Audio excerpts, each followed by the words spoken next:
sentía náuseas de muerte después de tan larga agonía.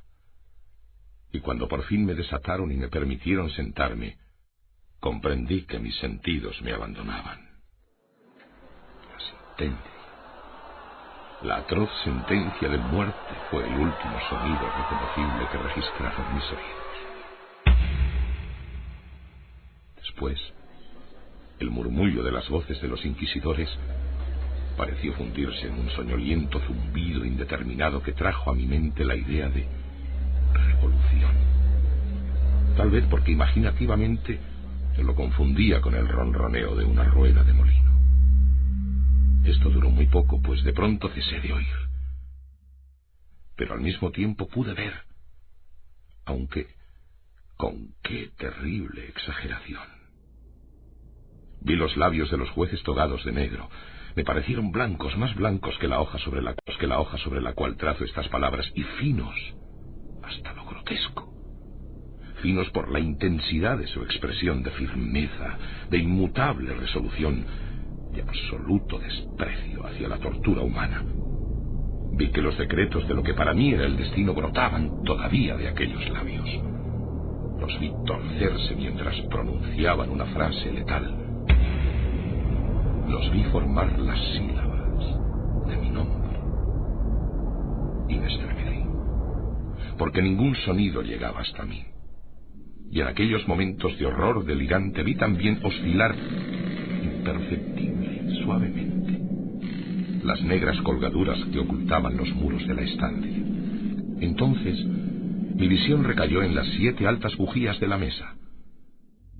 Al principio me parecieron símbolos de caridad, como blancos y esbeltos ángeles que me salvarían, pero entonces, bruscamente, una espantosa náusea invadió mi espíritu y sentí que todas mis fibras se estremecían como si hubiera tocado los hilos de una batería galvánica, mientras las formas angélicas se convertían en güeros espectros de cabezas llameantes, y comprendí que ninguna ayuda me vendría de ellos. Como una profunda nota musical, penetró en mi fantasía la noción de que la tumba debía ser el lugar del más dulce descanso. El pensamiento vino poco a poco y sigiloso, de modo que pasó un tiempo antes de poder apreciarlo plenamente, pero en el momento en que mi espíritu llegaba por fin a abrigarlo, las figuras de los jueces se desvanecieron, como por arte de magia. Las altas bujías se hundieron en la nada, mientras sus llamas desaparecían. Y me envolvió la más negra de las tinieblas. Todas mis sensaciones fueron tragadas por el torbellino de una caída en profundidad, como la del alma en el Hades. Y luego, el universo no fue más que silencio, calma y noche. Me había desmayado, pero no puedo afirmar que hubiera perdido completamente la conciencia. No trataré de definir lo que me quedaba de ella, y menos describirla, pero no la había perdido por completo. En el más profundo sopor, en el delirio, en el desmayo, hasta la muerte, hasta la misma tumba, no todo se pierde, o bien no existe la inmortalidad para el hombre. Cuando surgimos del más profundo de los sopores, rompemos la tela sutil de algún sueño, y sin embargo, un poco más tarde, tan frágil puede haber sido aquella tela, no nos acordamos de haber soñado. Cuando volvemos a la vida después de un desmayo, pasamos por 2 momentos. Primero, el del sentimiento de la existencia mental o espiritual. Segundo, el de la existencia física. Es probable que si al llegar al segundo momento pudiéramos recordar las impresiones del primero, éstas contendrían multitud de recuerdos del abismo que se abre más atrás. ¿Y ese abismo qué es? ¿Cómo, por lo menos, distinguir sus sombras de la tumba?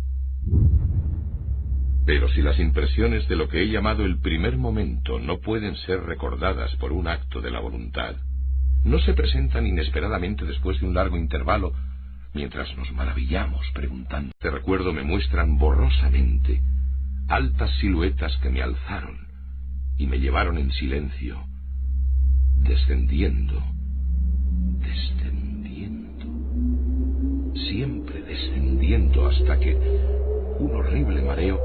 me oprimió a la sola idea de lo interminable de ese descenso. También evocan el vago horror que sentía mi corazón, precisamente a causa de la monstruosa calma que me invadía. Viene luego una sensación de súbita inmovilidad que invade todas las cosas, como si aquellos que me llevaban, atroz cortejo, hubieran superado en su descenso los límites de lo ilimitado y descansaran de la fatiga de su tarea. Después de esto viene a la mente como un desabrimiento y humedad, y luego todo es locura, la locura de un recuerdo que se afana entre cosas prohibidas. Súbitamente, el movimiento y el sonido ganaron otra vez mi espíritu. El tumultuoso movimiento de mi corazón y en mis oídos el sonido de su latir. Sucedió una pausa en la que todo era confuso. Otra vez sonido, movimiento y tacto. Una sensación de hormigueo. Al caer al suelo había contado 52 pasos, y al reanudar mi vuelta otros 48 hasta llegar al trozo de género. Había, pues, un total de 100 pasos.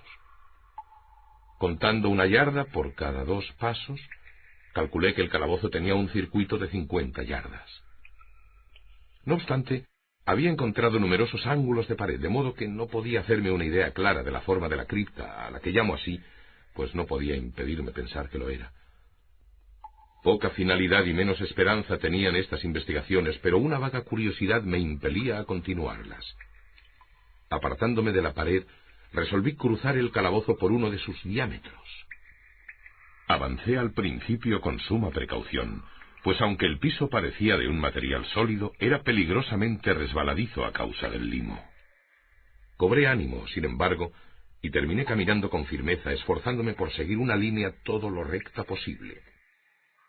Había avanzado 10 o 12 pasos en esta forma, cuando el ruedo desgarrado del sayo se me enredó en las piernas. Trastabillando, caí violentamente de bruces. En la confusión que siguió a la caída no reparé en un sorprendente detalle que pocos segundos más tarde, y cuando aún yacía boca abajo, reclamó mi atención. Helo aquí. Tenía el mentón apoyado en el piso del calabozo, pero mis labios y la parte superior de mi cara, que aparentemente debían encontrarse a un nivel inferior al de la mandíbula, no se apoyaban en nada. Al mismo tiempo, me pareció que bañaba mi frente un vapor viscoso, y el olor característico de los hongos podridos penetró en mis fosas nasales. Tendí un brazo y me estremecí al descubrir que me había desplomado exactamente al borde de un pozo circular cuya profundidad me era imposible descubrir por el momento. Tanteando en la mampostería que bordeaba el pozo, logré desprender un menudo fragmento y lo tiré al abismo. Durante largos segundos escuché cómo repercutía al golpear en su descenso las paredes del pozo. Hubo, por fin, un chapoteo en el agua, al cual sucedieron sonoros ecos. En ese mismo instante oí un sonido semejante al de abrirse y cerrarse rápidamente una puerta en lo alto, mientras un débil rayo de luz cruzaba instantáneamente la tiniebla y volvía a desvanecerse con la misma precipitación. Comprendí claramente el destino que me habían preparado, y me felicité de haber escapado a tiempo gracias al oportuno accidente. Un paso más antes de mi caída, y el mundo no hubiera vuelto a saber de mí. La muerte a la que acababa de escapar tenía justamente las características que yo había rechazado como fabulosas y antojadizas en los relatos que circulaban acerca de la Inquisición. Para las víctimas de su tiranía se reservaban 2 especies de muerte, una llena de horrorosos sufrimientos físicos y otra acompañada de sufrimientos morales todavía más atroces. Yo estaba destinado a esta última.